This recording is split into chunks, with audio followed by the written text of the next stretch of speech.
राज्यात 3 दिवस अनेक जिल्ह्यांमध्ये अवकाळी पावसाचा अंदाज आहे।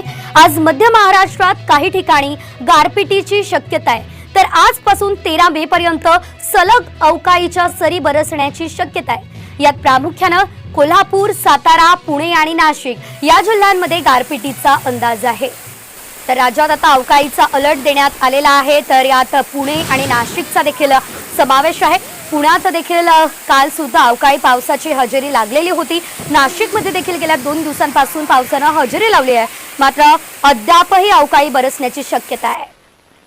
3 दिवस तर बऱ्याच जिल्ह्यात अवकाळी पाऊस असणार। 11 मेला मध्य महाराष्ट्रात काही ठिकाणी डे 2 दॅट इज 12 तारीख आणि 13 तारीखला विदर्भ, मराठवाडा आणि मध्य महाराष्ट्रात 1-2 ठिकाणी गारपिटाची शक्यता आहे। आणि पण बऱ्याच जिल्ह्यात थंडरस्टॉर्म, लाइटनिंगची शक्यता आहे आणि हलकं ते मध्यम स्वरूपाच्या पावसाची शक्यता आहे।